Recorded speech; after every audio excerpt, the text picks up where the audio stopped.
So we're going to talk about Shane Giggs' apology video and Andrew Schulz's response to it. This is turning into something bigger than I expected, so let's get into it. So Andrew reacted to James and Fuhad'S apology for laughing at his jokes, and honestly, it's playing out exactly how I thought it would. Andrew was making a joke. I'm not even going to get into specifics. Frankly,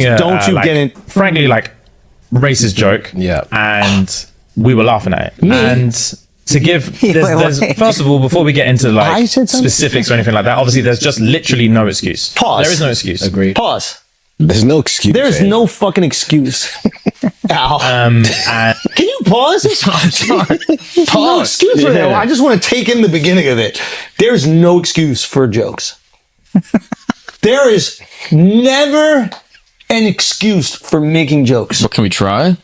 I'm not going to ever make an excuse for being a comedian. There's never an excuse for making jokes. do you see how we should go back?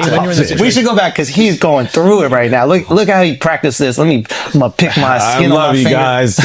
No. I need you to watch it. Look, he bite his bottom lip. Like, oh fuck, man. there is no excuse. Ooh. And fight or flight is a real thing. Like, it is, yeah. Fight or flight is a real thing, and it's so not easy to say, but when you're in the situations, you look at it through a lens of like, bro, if it was me, I promise you, I'll stand up, I'll kick them cameras down, I'll smack homeboy in the face, I'll say this, I'll do that.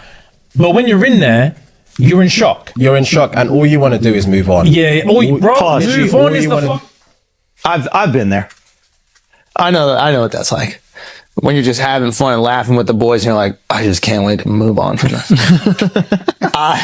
Don't you know that feeling when you experience the fight or flight and then you just laugh? Does that happen to you guys when your body is just being torn with the primal urge to either fight or flight, and instead you just go, Plus, you know what's mad funny about this? Is that they had shit that they asked to take out the episode. You know what they didn't ask to take out? Your racist slander. Why is your nose twitching? They had shit. Their producer, whatever, was like, "Hey, we really think that's inappropriate. We'd like to take that out. That's very uncomfortable." Their fight and flight instinct really kicked in after the power down. But with that joke about the black women, nothing really seemed. The fight or flight wasn't really there. Your delivery was too good. Maybe they were seduced by the delivery. Yeah. But here's the real question. Why is Shane Giggs getting so much hit over this? Why not Andrew? And it's simple. They have a different audience and they have different images. Andrew's known for pushing the envelope, making controversial and even racially charged jokes. It's kind of what people expect from him, right? But James and Fuhad, their audience is made up of black women and they don't expect that type of reaction from them. So when James and Fuhad were seen laughing at those jokes, it hits their audience hard. Like, we didn't expect you to laugh at this, let alone not defend it. Now, here's where things get even messier. After seeing Schulz's reaction, you have to wonder, did Flagrant set them up? Because, like, why would they invite Shane Giggs onto their platforms knowing that they're competition? Like, I was thinking, I don't know, like, there's something there. I mean, Shane Giggs were doing great on their own and now they're in hot water, potentially hurting their brand. Not even potentially, they're hurting their brand. It almost feels like Andrew used this opportunity to knock down the competition. It's wild, right? But then again, it's like maybe it's not Andrew, maybe it's not Flagrant, maybe they're just dumb because they deleted the apology video. And before they deleted the apology video, a lot of people were thinking, oh my god, this apology doesn't seem genuine. Let's actually talk about that apology video, okay? Yesterday I made a video and posted it right after I'd watched the apology video, and I'm not gonna lie, guys, they got me. They actually got me, like, a little bit, but I've slept on it, I've woken up, and I was thinking, hang on a minute. There are quite a few fundamental things that went wrong in that apology video, and I watched it again this morning. I was just thinking, yeah, no. First of all, why was the video attached to an entire podcast episode? Let me even set up for this. It's giving my apology video is going to be monetized, it's going to make money, the podcast, people will watch it, maybe more people will see it. I don't know who thought that was a good idea, but the fact that that was not a standalone apology video that was not monetized was a terrible idea. Terrible. Also, The fact that obviously I know that this has become an issue more recently. Like, I know the video was filmed maybe back in July. I don't know when it was posted, but the fact that it was posted not just yesterday, but at the end of the day, this apology has only just come about because everyone's been complaining. It's not giving sincere. Like, oh, you guys are so right. It's just not giving sincere. Lastly, and I saw this, Jessie Woo was talking about this one, how they kept saying our community, our community. Please just address the fact that you have seriously offended Black women, not just the community, my community. No, it's not that. It's Black women. Black women have been seriously hurt by what's happened. So yeah, I don't know. I'm low-key taking it back because I've slept on this and I'm just like, okay, yeah, there's so many things that were wrong with that apology video. I'm not happy with it. I'm most irritated at the fact that they knew that was going to get views and they've attached it to a podcast. So James and Fuhad, please, I'm going to need y'all to do better next time, okay? And let this really be something that just doesn't happen again, please. Because we liked you guys, seriously. As a person who was being introduced to James and Fuhad via seeing their apology,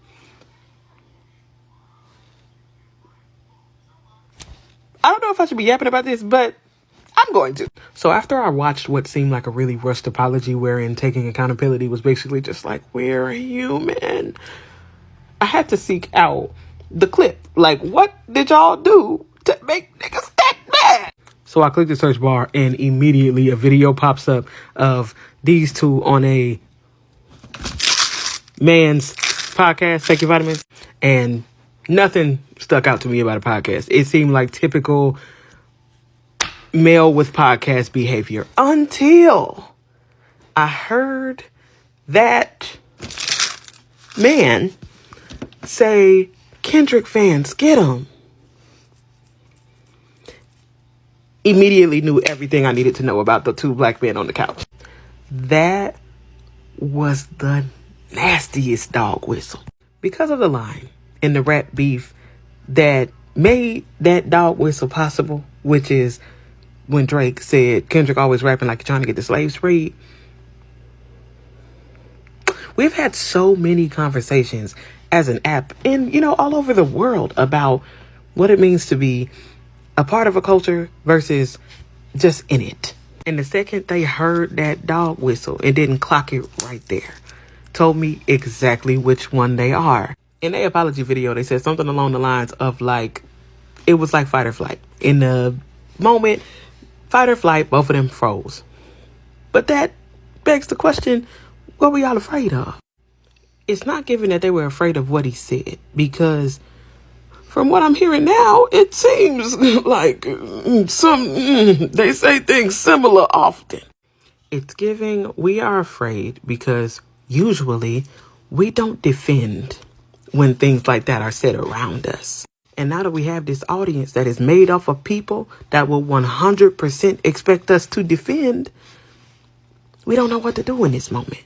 To kiki and move on from that dog whistle, knowing the line that made it possible, when Kendrick response himself was once upon a time all of us was in chains, but he still doubled down calling us okay. And one of the major reasons for this is because the podcast was filmed, I think, July or August. But why didn't they do the apology video before the video came out? It seems very ingenuous. And then to add on to the speculation, to confirm the fact that the apology video, they're not being genuine, they deleted the apology video. And on top of that, Andrew said that she and Giggs asked for some things to be cut out of the episode, but guess what? The jokes about Black women, they didn't ask for those to be removed. Their producer or whatever was like, hey, we really think that's inappropriate. We'd like to take that out. That's very uncomfortable. Their fight and flight instinct really kicked in after the power down. But with that joke about the Black women, nothing really seemed, the fight or flight wasn't really there afterwards. Your delivery was too good, I think. Maybe they were seduced by the delivery. Yeah. So now you're left wondering, was it really flagrant setting them up, or did James and Fuhad do this to themselves by not asking for the most controversial beats to be cut? But then again, we are only thinking this is the most controversial bit. We don't know the most controversial bit. Like, the fact that he left this out is making me question, like, what other things were said anyway. It's sad to see this happening because shit and gigs were on the rise, and this whole thing feels like they walked into a trap. Whether it was planned or not, they're now dealing with major backlash. Do you guys think it was a setup, or did shit and gigs just like make a dumb move? Let me know in the comments down below, what do you think? Also, if you want to hear my take on the actual jokes and my thoughts on the whole situation, check out my previous video up there. I'm on the road to 1K, so don't forget to like, comment, share, and subscribe. And thanks for watching. Poop.